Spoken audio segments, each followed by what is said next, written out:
sus causas legítimas para que tengan bienestar y conseguir un cambio radical en las condiciones de vida del pueblo. Como lo dijeron los hermanos Flores Magón en su momento, el presidente de la República también nos ha insistido en que no nos equivoquemos, que el cambio por el que millones de mexicanos lucharon, no solo para poner y remover, no solo para que sea un cambio de presidente, el cambio verdadero es un cambio de régimen, de la revolución de las conciencias, para que en lugar de la opresión y las injusticias logremos la ansiada dignificación social. Muchas gracias. ¡Viva los hermanos todos los Magones, José de Morena! ¡Fuera su payaso!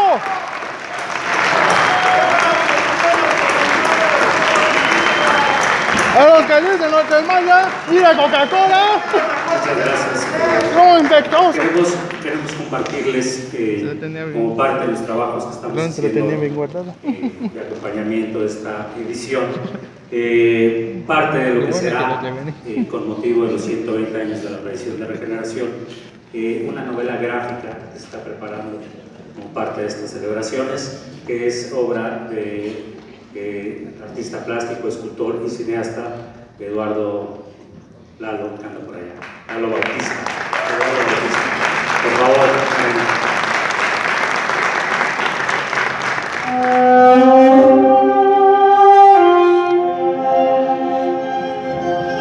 Apaguen las luces, por favor.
El objetivo de esta publicación facsimilar del periódico Regeneración es puntual: poner a disposición de las y los lectores actuales la primera etapa del periódico en esta edición, muy cuidada y con gran rigor editorial e institucional, en lo que se le identifique con claridad el legado político, social y jurídico de los hermanos Flores Magón, de aquellos pensadores y militantes que contribuyeron a formar el corpus escrito del anarquismo mexicano.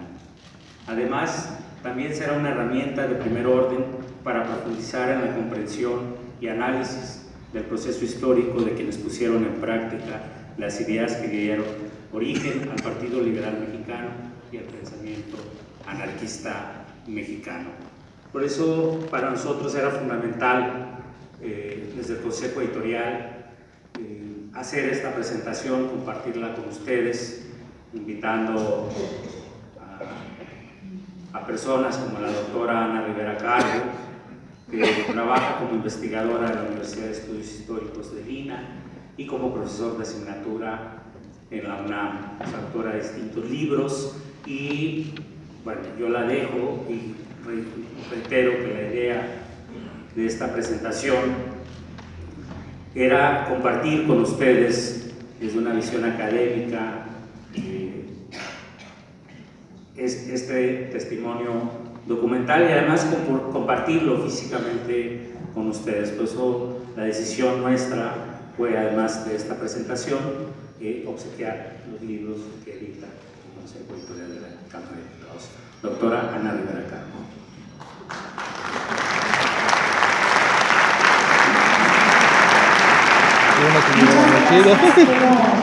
Desde luego agradeciendo a la Cámara de Diputados, a la Casa de Azote, a Gabriela Pulido, al Colegio San Ildefonso, la invitación a estar aquí para la presentación de esta versión facsimilar de la primera etapa de regeneración, que es un periódico clave en la deriva ideológica de la facción más radical de la Revolución Mexicana, que se encaminó del liberalismo juarista hacia el anarquismo, que es una ideología que es muy próxima a mí por origen familiar, y les voy a leer unas cuartillas que escribí al respecto.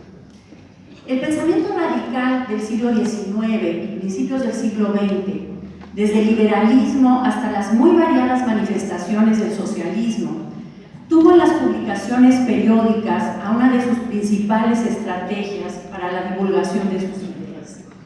La propaganda que realizaron partidos políticos, organizaciones sociales y sindicatos tuvo en la palabra escrita a una de sus principales herramientas.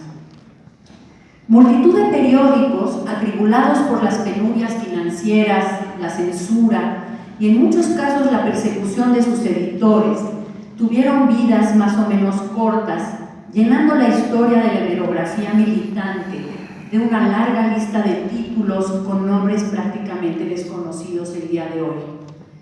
Unos cuantos casos tuvieron mejor suerte y sobrevivieron al olvido generalizado. No porque estuvieran a salvo de la zozobra financiera, de la censura o de la persecución, sino por un conjunto de factores combinados como el tesón de sus editores, la calidad literaria y doctrinaria de sus autores y la audacia y valentía de sus distribuidores, que en la mayoría de los casos eran los mismos. Entre estos sobresale en el caso mexicano el periódico Regeneración, fundado ahora hace 120 años.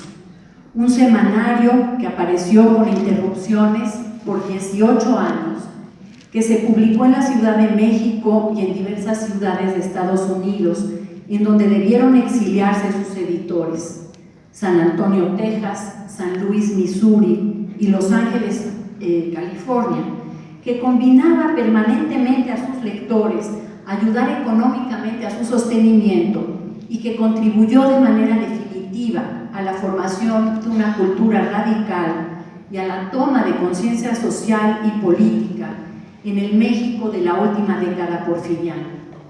Un periódico que además transitó de las posturas del liberalismo juarista al anarquismo militante, de la mano de Ricardo Flores Magón, su editor y autor más emblemático. Una deriva ideológica que no es del todo extraña. El anarquismo es la mayor defensa de la libertad individual y de la igualdad de los hombres que el liberalismo clásico delinea en su establecimiento de la igualdad ante la ley, la eliminación de fueros y privilegios, del anticlericalismo y del adelgazamiento de las funciones del Estado. Regeneración tuvo un formato parecido al de toda la prensa militante de este tipo, que además de ensayos doctrinales incluía trabajos literarios, grabados, reseñas bibliográficas y teatrales, así como columnas especializadas dedicadas a la lucha obrera en distintas geografías. Los nombres de los periódicos se acompañaban de subtítulos que indicaban la orientación o el propósito del periódico. Regeneración llevó primero el subtítulo Periódico Jurídico Independiente y a partir del número del 31 de diciembre de 1900, el de Periódico Independiente de Combate. Y era frecuente encuadrar el nombre de la publicación entre frases de próceres, lemas o propuestas libertarios. En el caso de Regeneración, en su primera época, llevó las frases La libertad de imprenta no tiene más límites que el respeto a la vida privada, a la moral y a la paz pública, artículo 7º de la Constitución. Y otro que decía: cuando la República pronuncie su voz soberana, será forzoso someterse o dimitir. Una frase de Gambetta, un diputado de la Asamblea Nacional Francesa. En este tipo de prensa no se publicaban tanto noticias de actualidad como materiales primordialmente ideológicos, acomodados en secciones fijas conocidas por los lectores. Lectores que en muchos casos eran además colaboradores del periódico, con el que mantenían una relación que corría en ambos sentidos. Muchos anarquistas abrazaron esta ideología inspirados por la lectura de algún periódico, como el asturiano Ricardo Mella, animado por la influencia de la revista Social, o Antonio del Pozo, por la de la anarquía. En el caso mexicano, en medio de un mar de publicaciones de este género, aquí algo ya me brincó. Bueno, en el caso mexicano, Regeneración tiene un impacto tremendo en la vía de difusión del pensamiento liberal y anarquista mexicano de principios de siglo, y se convierte en un referente ideológico para mucha de la gente que participará después en la Revolución Mexicana. Ayer en un foro que estuvimos en el INER hablando del periódico, hice un seguimiento de muchos políticos revolucionarios mexicanos que reconocen en sus memorias, en entrevistas, haber despertado su conciencia social en las páginas de Regeneración. Casos de personajes tan disímbolos y emblemáticos todos como Heriberto Jara, como Francisco J. Mújica o como Emilio Portes Gil. La primera etapa del periódico, la que se reproduce de manera facsimilar en los 2 volúmenes, en edición a cargo de la Cámara de Diputados y el hijo del avisote que presentamos hoy, inició el 7 de agosto de 1900. Sus objetivos eran dar a conocer los procedimientos legales para enfrentar injusticias. No había entonces la intención de atacar al gobierno ni de cuestionar la existencia misma del Estado, pero como la autoridad centralizada del régimen dominaba los tribunales e influía en sus decisiones, la denuncia de injusticias jurídicas se convirtió con el tiempo e inevitablemente en una política de oposición. La vinculación al primer Congreso Liberal de San Luis Potosí, organizado por Camilo Arriaga en 1901, radicalizó los escritos de Ricardo Flores Magón, quien en el número del 7 de enero escribía que las instituciones democráticas y federales han sido desalojadas por el centralismo y la autocracia. El crítico discurso pronunciado por Ricardo Flores Magón en el Congreso Liberal en contra del régimen, que remató con la frase que se haría célebre de porque la administración de Porfirio Díaz es una madriguera de ladrones, así como las continuas críticas al gobierno en las páginas del periódico, condujeron al encarcelamiento en la cárcel de Belén de Jesús y Ricardo Flores Magón en mayo de 1901. Serían liberados hasta el 30 de abril de 1902. El 5 de febrero de 1903, entre los balcones del edificio que ocupaban las oficinas del hijo del avisote, el periódico que cobijó a los editores de Regeneración tras su primer encarcelamiento, se colgó un crespón enmarcando la frase «La Constitución ha muerto». La fotografía está aquí afuera en el vestíbulo, si la quieren ver ahora al salir. Muy bien.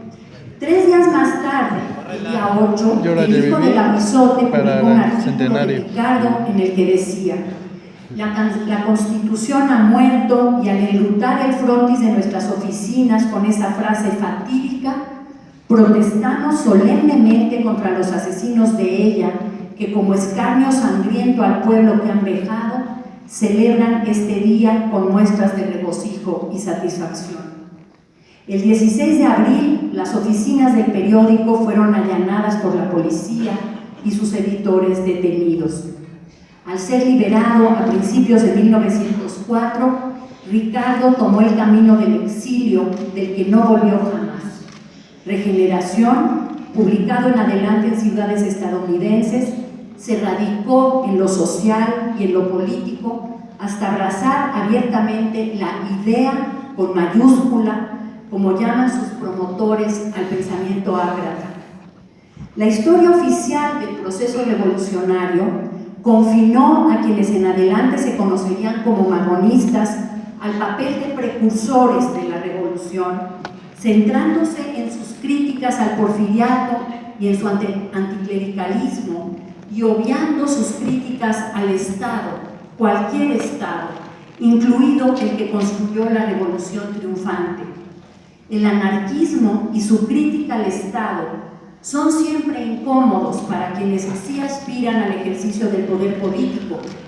Por ello, la deriva del periódico y sus editores tras la publicación del programa y manifiesto del Partido Liberal Mexicano, el 1 de julio de 1906, un documento trascendental en el proyecto ideológico de la Revolución Mexicana, cuyos ecos se encuentran en los debates del Congreso Constituyente de 1917 y en la Constitución redactada en Querétaro, resulta más difícil de absorber para la historiografía oficialista.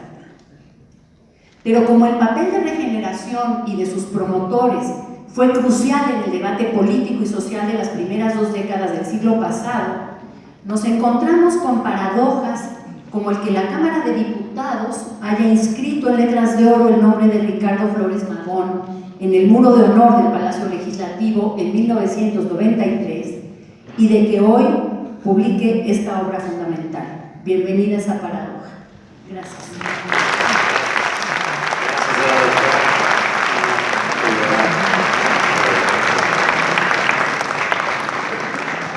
La tarea intelectual y política de regeneración se puede comprender a partir de 3 etapas.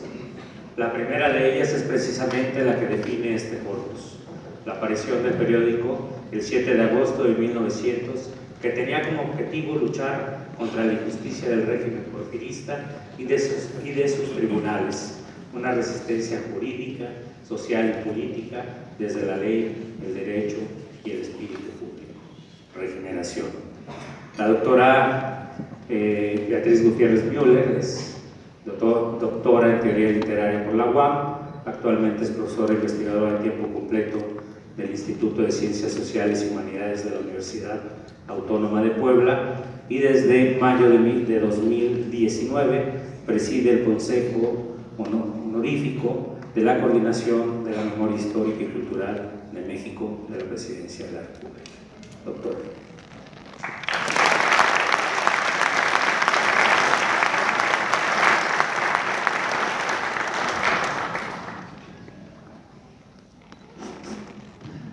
Buenas tardes. Gracias a mis compañeros en el podio y a los asistentes a este que sí considero también es un día histórico, porque por un lado la Cámara de Diputados publica otros contenidos, ya se había hecho costumbre la publicación de libros falsos, con autores falsos, plagiando, y creo que este trabajo demuestra que el curso que toma esta importante sección de la Cámara, que es la difusión cultural, tiene una orientación más clara.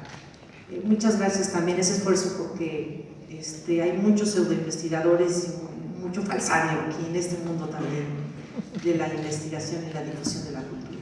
Así que eso yo lo agradezco mucho y por eso acepté participar. No me voy a extender porque mis palabras y mi forma de ver esta época de regeneración están ya plasmadas en el prefacio, al cual acepté, escribir, porque reconozco como estudioso del periodismo pre-revolucionario, creo que revolucionario también, reconozco que es una especie de Biblia para la revolución. Aunque no existía la disciplina filósofo como tal en México, y leyeron en los videos se hablaba de algunos filósofos que consultaban nuestros teóricos de entonces, como Proudhon o muchos más, novelistas también, cuentistas. Hay mucha filosofía política en esta primera época de este libro. Son jóvenes, porque no solo son los hermanos Flores Magón, son jóvenes tratando de entender el mundo en el que viven, y a la respuesta de me gusta lo que veo como sociedad, en términos de mi gobierno y mi papel como ciudadano gobernado por esta gente, la respuesta es no. Y entonces el acto de pensar que es un acto muy difícil los convierte en automático, y a todos ustedes, todos los que piensan, son filósofos. Porque el filósofo se plantea un problema o una cuestión y busca darle una respuesta o una serie de respuestas. Durante mucho tiempo se manejó la filosofía escolástica, que los que son aquí filósofos lo saben muy bien, era contestar como entre dos verdades y resolver una conclusión, un método dialéctico, que se nota, por cierto, un poco en los cuestionamientos de los contenidos que hay en este diario. Lo más importante, creo yo, para no sumar a lo que ya mucho han dicho aquí con mucha atingencia, yo solo les diría que lo más importante de esta primera época es la búsqueda de un Estado de Derecho. Y entonces los periodistas, filósofos, buscan cómo educar al ciudadano de a pie, no a los intelectuales, esos ya estaban entendidos, ya tenían corrientes, vertientes y demás, sino cómo educar a un pueblo para que comprenda que depende de ese pueblo que ese gobierno sea o no sea el que tenían en aquel tiempo. Entonces, esto de ser intelectual, y luego los intelectuales que hablan así tan bonito y con palabras tan extrañas y con términos tan, pues soy domingueros, pero a ver, a la práctica, ¿cómo hacemos que esas ideas lleguen al último de los rincones y se comprendan? Es un trabajo impresionante, porque el que concibe la idea y la expone quizá es sofisticado, pero el que la expone y la traduce en palabras sencillas a que se comprenda por un público en general es doblemente genial. Y creo que eso es lo que lograron todos los que participaron en este periódico y en los previos, porque es como una generación de filosofitos y de periodistas que van ahí donde les abran la puerta. Estuvo antes el Hijo del Agüizote, después el periódico que les prestaron, el Diario del Hogar de Filomeno Mata, y así iban donde se podía, el Heraldo Mexicano, algunas veces hasta Ireneo Paz les prestó ahí. Esta es una lucha por el Estado de Derecho, por combatir la injusticia, y justo por ello la leyenda de la emblemática fotografía La Constitución ha muerto. Ese trabajo de concientización sobre tus derechos como mexicano, tus derechos como ciudadano, no hay otra escuela filosófica, pienso yo, a lo mejor estoy muy equivocada, no hay otra escuela más importante en México que la encabezada por esta generación de jóvenes periodistas, licenciados en Derecho. Y ahí en ese periódico Regeneración van a ver denuncias de casos reales de injusticia. No estaban persiguiendo a Porfirio Díaz y por qué fue a una consulta privada con el doctor Vázquez Gómez y se gastó 15,000 pesos. No, su problema era realmente llegar al punto de quién es el que está atrás de la injusticia social, y no es el doctor Vázquez Gómez ni Porfirio yendo a consultarlo, no, es un sistema, y eso era lo que había que hacer entender a los lectores de aquel tiempo. Punto 2, los lectores de aquel tiempo eran pues los que estamos aquí, yo creo, porque era un país analfabeta. Entonces, ¿qué era el periódico impreso? Pues era un instrumento para la plaza pública, porque el analfabetismo no permitía que las personas accedieran a conocimientos filosóficos, periodísticos, literarios y de ninguna índole, por la máxima aquella de el pueblo entre más ignorante, mejor. Entonces, el trabajo era titánico, y por eso la edición era de suscriptores, y era tan importante que los suscriptores pagaran, porque pues eso era lo que mantenía a los periódicos independientes como este. Y mucha gente intervino, por eso no es solo mérito de los Flores Magón, aunque ellos estén a la cabeza, y lo saben porque los que se han dedicado al periodismo aquí, también está el tallerista, el serigrafista, el fotógrafo. Y por cierto, para ir terminando y ya no aburrirles más, quiero felicitar mucho esta edición, porque como no es un trabajo de una persona y se nota, realmente sorprende cómo, y me voy a permitir tomar un ejemplar, cómo se hizo este trabajo. Para quienes ya lo hemos hecho antes, limpiar un volumen antiguo del moho, del gusanito, de comején, que va manchando los papeles viejos, y lograr hacer una edición limpia, es un trabajo de diseño editorial pulcrísimo, y felicito si está aquí presente quien lo hizo, o quién fue. ¿Tú solito? ¡Qué bárbaro! Esto es impresionante, porque es una cosa de paciencia. Estaban en un estado de conservación realmente óptimo los periódicos por el celo de Enrique. Entonces no fue tanto.